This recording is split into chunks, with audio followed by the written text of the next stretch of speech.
Você não tem o direito de me bater! Isso é pra você aprender. Você sabe quem eu sou? Eu doei 4 milhões de dólares para este prédio. Vou fazer com que tirem seu crachá antes do fim do seu turno. Esse é o seu direito. Mas você ainda não vai passar por este corredor. Ela não deveria estar viva. Era isso que os homens no SUV preto pensavam quando passaram pelo hospital naquela manhã. Mas eles estavam errados. E também estava o bilionário que tinha acabado de tomar a pior decisão da vida dele. A UTI nunca dormia. Os monitores apitavam em ritmos constantes. O ar cheirava a antisséptico e a um desespero silencioso. As enfermeiras se moviam rápido e falavam pouco, porque naquela unidade um segundo desperdiçado era uma vida roubada. Nadia Oi trabalhava naquele andar há 6 anos. Aos 31 anos, ela era a pessoa que as enfermeiras mais jovens chamavam quando uma veia colapsava, quando uma família desmoronava no corredor, quando um paciente entrava em parada às 3 da madrugada e ninguém mais sabia o que fazer. Ela era a calma que mantinha tudo unido. Ela também estava grávida de 7 meses. Seus pés doíam. A parte inferior das costas latejava com uma dor surda e constante que começava por volta da 4ª hora de cada turno de 12 horas. Mas ela nunca mencionava isso. Ela simplesmente passava a mão na barriga uma vez entre os quartos, respirava fundo e continuava andando. Nenhum de seus colegas sabia muito sobre sua vida fora do hospital. Ela não falava sobre onde cresceu. Não mencionava sua família. Quando perguntavam, ela sorria e mudava de assunto. Ninguém sabia. Ninguém deveria saber. Ninguém sabia que a enfermeira quieta, ajustando a linha intravenosa no quarto 6, era a irmã de criação de Devlin Cross. Espere, não esse nome. O nome dele era Kinho, e Cal não trabalhava em hospitais. Kinho não participava de eventos beneficentes nem aparecia em listas da Forbes. Ele se movia pela cidade como uma corrente sob águas tranquilas, invisível até o momento em que decidia destruir alguma coisa. Ele era o homem mais temido do submundo criminoso do noroeste do Pacífico. Sua organização não tinha nome oficial. Seu rosto não aparecia em nenhum banco de dados policial. Ele tinha mantido aquele mundo completamente longe de Nadia durante anos. Não porque tivesse vergonha dela, mas porque ela havia pedido isso. Deixe-me ser normal, ela havia dito a ele uma vez, quando eram adolescentes. Deixe-me apenas ser uma pessoa. Ele sempre respeitou isso. Mas a paz, como se descobriu, tem inimigos. As portas duplas no fim do corredor se abriram com força às 14h14. Todas as cabeças daquele andar se viraram. O homem que entrou por elas usava um terno cinza metálico que custava mais do que a maioria das enfermeiras ganhava em 3 meses. O nome dele era Bryce Fontaine. Ele tinha 44 anos. Era fundador de 3 empresas de tecnologia e um homem que nunca havia ouvido a palavra não sem que houvesse consequências. Atrás dele, um assistente nervoso segurava um pano dobrado contra a palma esquerda de Bryce. Um pequeno corte. O tipo de corte que você conseguia com um copo quebrado em um restaurante. O tipo de ferimento que precisava de um curativo, não de uma UTI. Bryce não sabia disso. Ou, sendo mais preciso, Bryce não se importava. Ele examinou a unidade como se fosse dono dela, o que, na mente dele, quase era verdade. Sua última doação havia financiado a nova ala cardíaca do hospital. Ele tinha a carta emoldurada do conselho administrativo para provar isso. Eu preciso de um médico agora. A voz dele cortou o som dos monitores. Não um residente. Não um estudante. Um médico de verdade. Um jovem médico chamado Trevor correu até ele, com as mãos estendidas e a voz baixa. Ele tentou explicar. Este andar é de cuidados intensivos. Senhor, o ferimento do seu assistente é pequeno. O pronto-socorro principal fica 2 andares abaixo. Bryce agarrou o casaco de Trevor e o empurrou para o lado. Todo o andar parou de respirar. Bryce deu um passo à frente, indo em direção a um quarto onde um homem de 67 anos estava se recuperando de uma cirurgia cardíaca aberta. Seus olhos procuravam uma cama vazia, uma enfermeira que ele pudesse mandar. Qualquer pessoa que simplesmente fizesse o que ele dizia. Nadia saiu do quarto 6. Ela não correu. Ela não levantou a voz. Bryce parou de andar. Sua mandíbula ficou tensa. Ele olhou para ela da maneira como homens poderosos às vezes olham para pessoas que já decidiram que não importam, como se ela fosse um móvel que, misteriosamente, tivesse começado a falar. Você sabe quem eu sou? A voz dele ficou mais baixa, assumindo um tom ainda mais desagradável. Eu doei 4 milhões de dólares para este prédio. Vou fazer com que tirem seu crachá antes do fim do seu turno. Esse é o seu direito, disse Nadia. Ela não se moveu. Mas você ainda não vai passar por este corredor. Algo mudou no rosto dele. A raiva controlada se rompeu e algo mais frio apareceu. Ele colocou a mão dentro do casaco e tirou um porta-cartões de couro. Ele o abriu e segurou na direção do jovem médico que estava encostado contra a parede. Escreva um número para mim, disse Bryce. O que for preciso para transferir um desses pacientes para outro andar. Eu não me importo qual. Eu preciso desta cama. A boca de Trevor se abriu.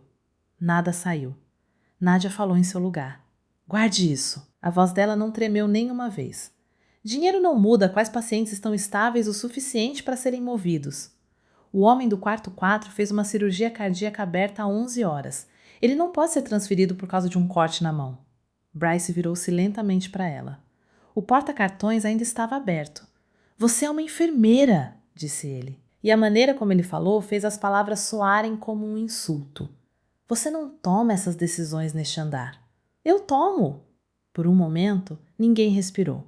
Então Bryce começou. Alto, cruel e incansável. Ele a chamou de incompetente. Disse que o uniforme dela parecia ter vindo de um brechó. Falou sobre a educação dela, o salário dela, o lugar dela. Disse coisas que fizeram as jovens enfermeiras no posto olharem para o chão de vergonha. Nadia absorveu cada palavra sem demonstrar reação. Ela se virou em direção ao telefone da parede para chamar a segurança. Foi quando Bryce bateu nela. O som estava errado.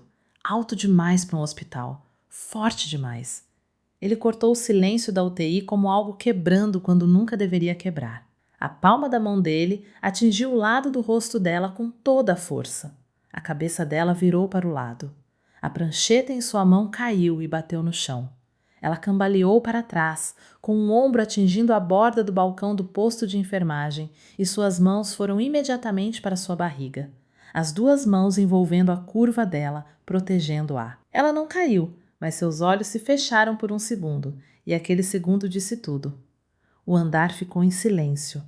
Não apenas quieto, mas em silêncio. O tipo de silêncio que vem depois de algo irreversível. Uma jovem enfermeira chamada Priya ficou congelada em seu posto, as duas mãos pressionadas contra a boca. O segurança perto do elevador estava com a mão no rádio, mas não havia se movido. Ninguém havia se movido. Era como se o oxigênio tivesse sido sugado para fora do prédio. Bryce ajeitou os punhos do paletó. Talvez agora você entenda como isso funciona, disse ele. No corredor perto da escada de saída, um homem alto usando um casaco preto estava parado com as mãos nos bolsos. Ele não havia se movido desde que as portas se abriram. Ele tinha assistido a tudo. O empurrão, as ameaças, o tapa, a maneira como as mãos de Nadia foram para sua barriga. Ele tinha uma pequena tatuagem no lado esquerdo do pescoço. O olho de um lobo meio aberto, olhando para frente. Ele não puxou nenhuma arma. Ele não levantou a voz. Ele tirou o celular, digitou 4 palavras e enviou. Então saiu pela porta lateral. O Dr. Holt chegou 60 segundos depois. Ele era o chefe da medicina.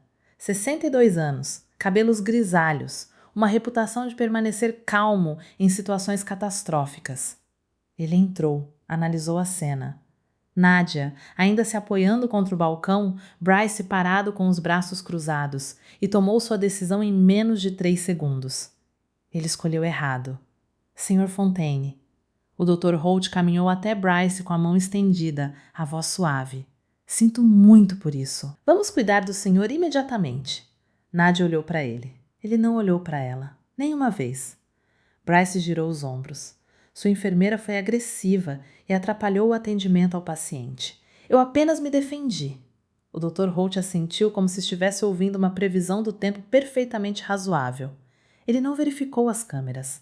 Não perguntou às testemunhas. Não olhou para a marca vermelha se espalhando pelo rosto da mulher grávida a 3 metros de distância. Ele se virou para Nadia e sua voz ficou fria. Vou ter que demitir você! Com efeito imediato.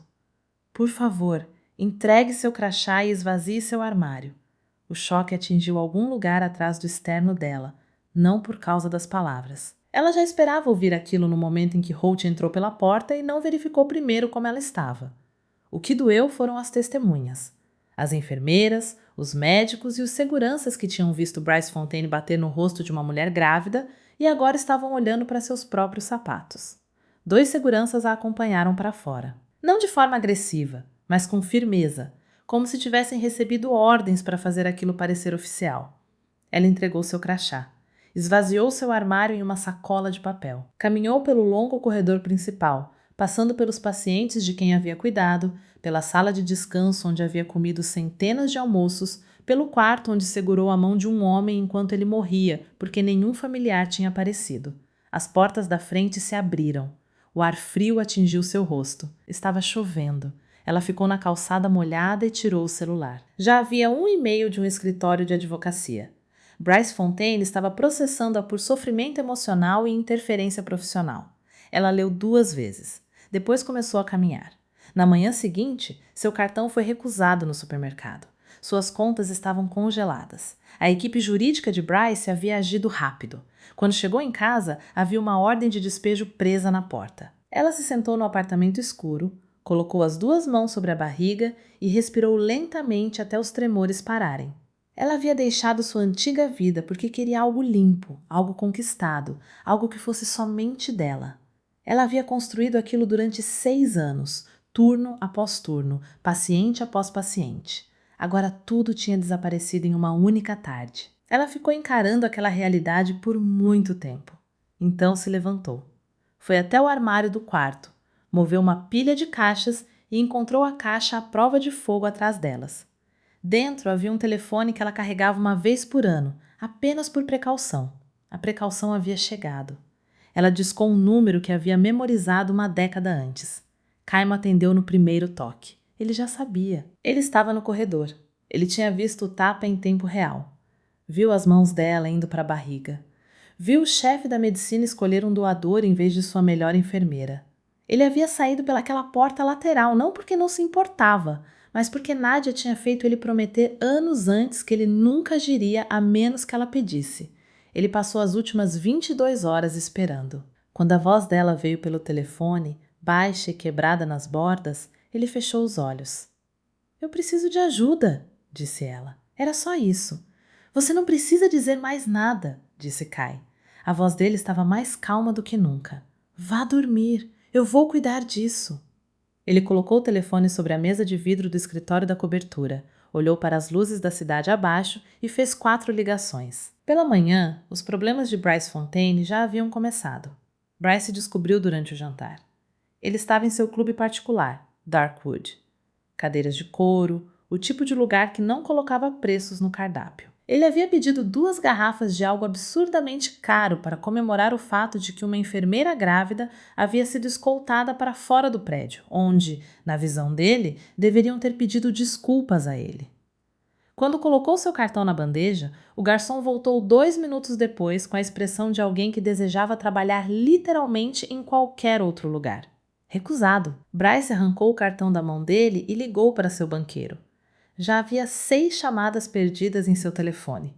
As ações da empresa dele haviam caído 19% nas últimas 3 horas. Suas contas no exterior, 3 delas em jurisdições escolhidas especificamente pela privacidade, estavam vazias. Não sacadas, simplesmente vazias, como se o dinheiro nunca tivesse existido. Então o chefe da segurança dele recebeu uma mensagem de texto. Bryce observou o homem ler. Viu a cor desaparecer do rosto dele. Viu ele colocar o telefone no bolso, levantar-se e sair do clube sem dizer uma única palavra. Bryce ficou sozinho em uma mesa com 2 garrafas de vinho intocadas e sem nenhuma maneira de pagar por elas. Ele passou a noite tentando contratar pessoas para resolver a situação. Ele tinha contatos perigosos, homens que haviam feito situações inconvenientes desaparecerem para pessoas importantes. Ele encontrou o primeiro deles em um estacionamento às meia-noite. Deslizou uma bolsa de dinheiro de emergência sobre o capô de um carro e mostrou o que havia encontrado em sua caixa de correio quando chegou em casa. Um envelope preto selado com cera vermelha escura, marcado com a imagem de um olho de lobo. O homem olhou para o envelope por um longo momento. Então empurrou o dinheiro de volta, entrou no carro e foi embora. O segundo solucionador nem sequer se sentou. Ele viu o selo e balançou a cabeça antes que Bryce terminasse de falar. O terceiro, um homem com o nariz gravemente quebrado e uma reputação de aceitar casos que ninguém mais tocava, olhou para o selo, olhou para Bryce e disse em voz baixa: "Você bateu em alguém que nunca deveria ter tocado. Não existe ninguém nesta cidade que aceite esse trabalho. Não importa quanto dinheiro você ofereça." "Por quê?" exigiu Bryce. O homem olhou para ele com algo entre pena e repulsa. "Porque quem enviou aquele envelope não negocia. Ele apenas cobra." Bryce dirigiu até seu aeroporto particular às 2 da tarde. Ele tinha um jato. Ele tinha dinheiro. Ele tinha um plano. Sair do país, ir para algum lugar sem extradição e reconstruir sua vida de lá. Ele estava a 15 metros dos degraus quando os faróis o atingiram. 3 SUVs pretos surgiram das áreas escuras da pista como se estivessem estacionados ali há horas. E estavam. 6 homens saíram dos veículos. Nenhuma arma visível. Nenhuma voz levantada. Eles simplesmente seguraram seus braços, colocaram um saco sobre sua cabeça e o levaram embora. Quando tiraram o saco, Bryce estava ajoelhado em um chão frio de mármore. O cômodo era enorme e quase completamente escuro, exceto pela luz no final de uma longa mesa. Sentado ali com uma xícara de chá e uma expressão de completa calma, estava o homem do corredor do hospital. A tatuagem do olho de lobo era claramente visível em seu pescoço. Kai colocou sua xícara sobre a mesa e olhou para Bryce Fontaine. Era o olhar de alguém olhando para um problema que já havia resolvido. Os instintos de Bryce voltaram automaticamente para a agressividade. Era a única ferramenta que ele realmente tinha. "Tenho conexões em nível federal", disse Bryce, com a voz tremendo levemente. "Você não sabe com quem está lidando." Kai deslizou um tablet pela mesa. Ele parou diretamente na frente dos joelhos de Bryce. Na tela estava a gravação de segurança da UTI, em resolução completa, com marcação de horário. Mostrava tudo: o empurrão, os gritos, o tapa. As mãos de Nadia indo para sua barriga, os seguranças levando-a para fora. O Dr. Holt a sentindo como um homem recebendo uma boa notícia. Bryce ficou olhando para aquilo. Kai não disse nada por um longo momento. Então falou: "Você achou que ela estava sozinha?" A voz dele era tão baixa que Bryce precisou se esforçar para ouvir. "Você achou que ninguém viria." Ele se inclinou levemente para frente. "Ela tem a mim." Um advogado saiu das sombras segurando uma pilha de documentos. Kai explicou os termos sem demonstrar emoção. Todos os bens, a empresa, as propriedades, os veículos, as patentes, o dinheiro de emergência que já estava queimando em um barril no canto, seriam transferidos imediatamente. Cada centavo iria para um fundo legal destinado a mães solteiras em situação vulnerável na cidade. A doação foi estruturada especificamente para que nunca pudesse ser revertida. A bolsa de academia, cheia de dinheiro que Bryce havia levado para o aeroporto particular, já tinha sido recolhida. Bryce soluçou durante a assinatura. Lágrimas reais, do tipo que não vem da culpa, mas de assistir ao poder deixar suas mãos para sempre. Quando terminou, os homens colocaram o saco novamente sobre sua cabeça. Eles dirigiram por 20 minutos. Quando o empurraram para fora do veículo, ele caiu no asfalto molhado e rolou 2 vezes antes de parar. Ele arrancou o saco da cabeça e olhou para cima. Placas da entrada de emergência do hospital. O mesmo prédio. Ele estava no estacionamento onde Nadia havia ficado na chuva, segurando uma sacola de papel com seus pertences, recém-demitida do único trabalho que ela realmente amava. Bryce Fontaine ficou sentado na chuva com nada além das roupas que vestia. E então os carros da polícia chegaram. Porque enquanto ele havia passado aquela semana dormindo em becos, Kai havia enviado os registros de fraude financeira de Bryce para 3 agências federais diferentes. Evasão fiscal, desvio de dinheiro, fraude eletrônica. 10 anos disso documentados perfeitamente, entregues anonimamente. Os policiais saíram dos veículos. Bryce não correu. Não havia para onde ir. A luz da manhã atravessava as grandes janelas da suíte particular no 7º andar. O quarto era quente e silencioso. Flores no parapeito da janela, luz suave, o som de um recém-nascido respirando. Nadia segurava sua filha contra o peito e olhava pela janela para a cidade. Sua filha tinha o nariz da avó, uma cabeça cheia de cabelos escuros e pulmões que haviam anunciado sua chegada para todo o andar. Ela era perfeita. Kai estava perto da porta com as mãos cruzadas. olhando para sua sobrinha com uma expressão que Nadia nunca tinha visto no rosto dele antes. Algo aberto, sem proteção, humano. Ele havia comprado aquele hospital 4 meses antes, discretamente, através de 3 empresas de fachada. O conselho administrativo não sabia quem era o dono até que a documentação fosse finalizada. Então descobriram. E depois o Dr. Holt renunciou discretamente, o que acabou não importando, porque a nova administração já havia iniciado o processo de demissão dele. Holt agora estava trabalhando 2 andares abaixo, não como médico. A equipe de limpeza estava com falta de funcionários. Enquanto Nadia observava sua filha dormir, ouviu o barulho de um balde de esfregão passando pelo corredor. Ela olhou para cima através da porta aberta. Ela conseguiu vê-lo. Parecia mais velho do que ela lembrava, movendo-se lentamente, com os olhos voltados para baixo. Ele passou pela porta, olhou para dentro. Viu ela.